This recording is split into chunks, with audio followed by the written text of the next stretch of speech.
आप सभी का कमाई का अड्डा में मैं हूं हर्षदा, मेरा साथ देंगे वीरू। और भारतीय बाजारों की चाल आज कहां पर जाकर टिकेगी उस पर होगी बातचीत। वैसे अगर आप ध्यान दीजिए, आज निफ्टी कर रहा है under perform, I beg your pardon.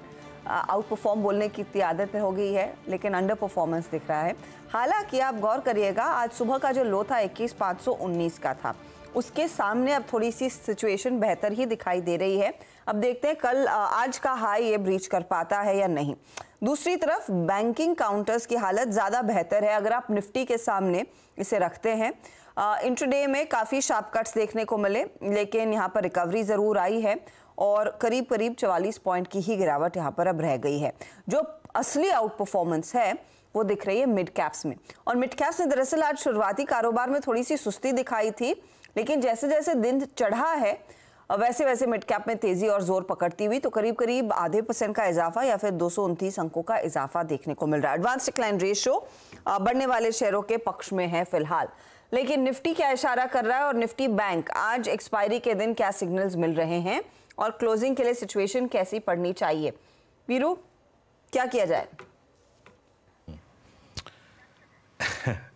देखिए हर्षिता, आज सुबह जब आप और मेरी चर्चा हो रही थी 7 बजे, मैंने ये कहा था कि एक बहुत अप्रोप्रिएट है, बहुत अच्छा दिन नहीं है इंडेक्स के ट्रेड के लिए। क्रॉस कॉम्बिनेशंस काफ़ी सारे हैं।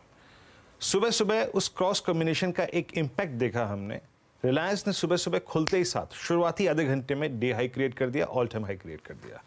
उसने क्या करा, स्टार्टिंग में जो कोलैप्स का फियर था उसको दूर कर दिया। हालांकि वो उसके बाद रिलायंस कोलैप्स हो गया, लेकिन जो दूसरे स्टॉक का जिक्र हमने किया था वो था आईटीसी रिलायंस। कल इन्होंने क्लोजिंग को थामे रखा निफ्टी के लिए, और अब जब आईटीसी डे हाई पर है, ये कर क्या रहा है, ये आपके डाउन साइड को रेस्ट्रिक्ट कर रहा है। अगर मैं ये सोच के आया होता कि आज बाजार खुलते ही शॉर्ट कर दूंगा या फिर ड्यूरिंग द डे शॉर्ट कर दूंगा, शॉर्ट मेरे ग्रिप में नहीं है रिश्ता। हमारी बात यही हुई थी कि टिल द टाइम हम 21,535 477 के जोन को वॉलेट ना करें, मैं शॉर्ट नहीं करूंगा। In principle, you are above 10-day exponential moving average. In principle, you are above weekly and monthly base. इतने बड़े स्विंग के बाद मैं एटलीस्ट इस जोन में अभी शॉर्ट करने में कंफर्टेबल नहीं हूं। अपर स्विंग कब मिल सकता है, याद रखिएगा जरा, इंट्राडे बिल्डअप लेके आइए। और इंट्राडे बिल्डअप ये इंडिकेट कर रहा है हर्षदा कि 21,500 पे जो एक्सपायरी हम कल निफ्टी की देखेंगे, 21,500 पे पुट राइटर्स विजिबल है। दैट मीन्स वीकली कॉन्ट्रैक्ट जो कि कल एक्सपायर होगा, वहां पे एक पुट राइटर कन्विक्शन के साथ बैठा है। Look at the outstanding why, करीब करीब 1 करोड़ का 36 लाख बिल्डअप वहां पे हुआ है। तो हमें उस पुट राइटर के कन्विक्शन को रिस्पेक्ट देनी है। इंट्राडे में 21,600 पे बिल्डअप है, करीब 1 करोड़ कॉल यहां पे खड़ी है, ये बिल्डअप हुआ है। और 21,700 पे 52 लाख, आउटस्टैंडिंग वाई 1.44 CR।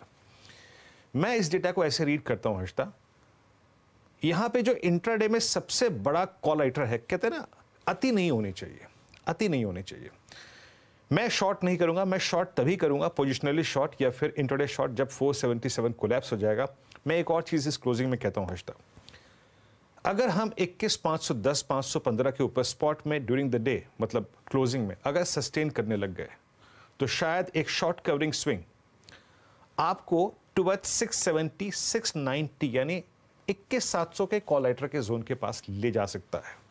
तो टोस पे रहिएगा थोड़ा सा। अगर 21,615 के ऊपर ट्रेवल करना शुरू करे तो क्या पता बाजार इस 21,600 के कॉल राइटर को ट्रैप करने की कोशिश करे। In that case a swing towards 21,670 680 possible है। वहां प्रॉफिट्स को स्क्वायर ऑफ कर लीजिएगा अगर करना चाहेंगे। But as of now Harshada, अभी शॉर्टिंग का 477 से पहले कोई व्यू नहीं है निफ्टी पे हर्षदा। ओके, और निफ्टी बैंक का वीरू, कंस्ट्रिंग वो सबसे कमजोर था कल, आज हालांकि थोड़ी सी चाल इसकी बेहतर है वर्सेस निफ्टी। और ऑफ कोर्स आज एक्सपायरी का दिन, कुछ पुल बैक की और उम्मीद की जाए आखिरी 1.5 घंटे में या नहीं? देखिए हर्षदा, कल हमारी सुबह बात हुई थी कि अगर हम 47,860 वॉलेट करेंगे तो हम जाएंगे 47,710 तक। कल का क्लोज के वक्त लो वही था। डॉक्टर साहब, मेरी मॉर्निंग कमेंट्री के लेवल्स लेके आइएगा। मैंने एक बात सुबह कही थी, कमेंट्री में क्लियरली मेंशन की थी कि the moment you will breach yesterday's low, यानी कल का लो जैसे ही आप तोड़ेंगे या फिर आप 47,710 के नीचे ट्रेवल करना शुरू करेंगे, आप जाएंगे दो ट्रेजेक्ट्री में। क्लियरली डिफाइंड है उस कमेंट्री में, वर्ड बाय वर्ड अगर आप देखें एक्सप्लेन किया हुआ था। आप जाएंगे 490 तक और उसके बाद अगर 490 होल्ड नहीं हुआ तो जाएंगे आप 330 तक। बट क्लियरली मेंशन था please check your short rates at 490। क्यों? 2 पॉइंट्स थे। 490 था आपका, ये बेस आ गया हर्षदा। 490 बेस था, ये था आपका ऑप्शन बेस जहां की जिसकी एक्सपायरी है, और जो नीचे का लेवल था वो था 47,330, that was 20 day exponential moving average. तो मैंने कहा था कि 490 पे अपने शॉर्ट रेट को चेक कीजिएगा for pullbacks. For a pullback ये लेवल इंपॉर्टेंट है। एग्जैक्टली हर्षदा डे लो वही है, पुल बैक आ चुका है। अगर आपने पुल बैक राइड किया तो ठीक है, मुश्किल था वो, बट मैं एक चीज़ बताऊँ हर्षदा, बैंक निफ्टी पे अब शॉर्ट तभी करेंगे जब हमें 47,490 की ट्रेजेक्ट्री वॉलेट होती हुई नजर आएगी। टिल द टाइम नहीं। अगर 490 टूटा तो ठीक है, अदरवाइज शॉर्ट नहीं करेंगे, लेकिन लॉन्ग कब करें? अभी नहीं। सुबह जो मॉर्निंग कमेंट्री में एक बात कही गई थी कि सबसे बड़े कॉल राइटर्स 3-4 स्ट्राइक्स पे प्लेस्ड हैं, दैट्स 47,900। डायरेक्टर साहब जरा कॉल लेके आएंगे, कॉल पुट एक बार। 47,900, 48,000, 48,100, 48,500। आपने अगर एक बार भी